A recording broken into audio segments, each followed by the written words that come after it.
How is that wrist, and how much did it impact you tonight in that match? And do you think you'll be okay for the Australian Open? I think I'll be okay, to be honest. But it did have quite an impact, particularly on the forehand and serve. But again, I don't want to be spending too much time talking about it and taking away credit of the victory from Deminor. I mean, he was just very solid, and as he always is. Congrats to him, to Australian team, and it is what it is for us. I guess we move on, and for me, with my thoughts in Melbourne. What was the exchange with the physio? What was the issue over there? Well, I mean, I asked for the medical timeout, but he said that you can't get the medical timeout. You can only get a changeover if the injury is already existing. He explained. So I didn't understand really what that means.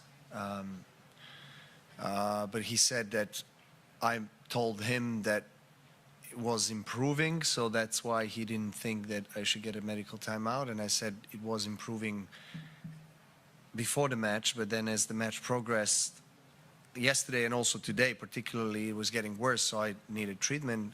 He didn't want to give me one, so that's all.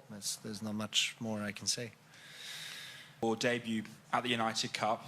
Can you talk a little bit about the event and playing with the others on the team?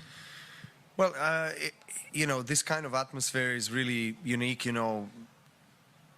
being in a team with both men and women tennis players from your country is something you don't get to experience. You're either playing Davis Cup or Billie Jean Cup for women, and so this is probably the only competition where you can experience that, that mix, which is an official competition where you get points, of course, and you get ranking points for winning a match, etc. So it's quite interesting. I mean, it's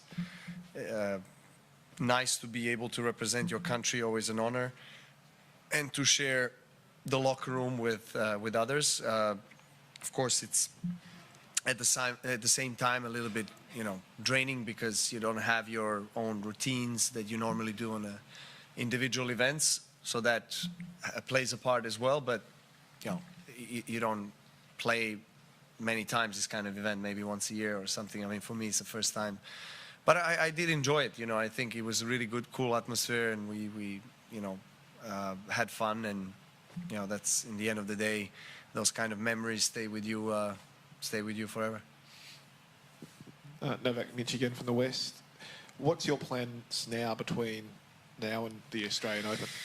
Well, we're just trying to recover, first of all, with the wrist and everything that I've been struggling with last couple of days, and just following the routine of recovery and training and building the form for Australian Open. The process is not strange to me. It's not unusual. I've been in this kind of situation so many times, and I know what I need to do along with my team to get myself ready. Of course, you never know what can happen. I mean, last 2 years I've been injured just before Australian Open, and managed to win both Australian Opens in last 2 out of 3 years, so in 21 and 23. So I hope that I will not be injured this time around. That's what we're going to work on, to get my body in the right shape, optimal state, so that I can perform at the high level throughout the hopefully entire Australian Open. And you touched on Deminor before, and you played him at the last Australian Open. What have you noticed in his game in terms of the improvement over the past year? Well, I mean, look, he's one of the quickest players on the tour.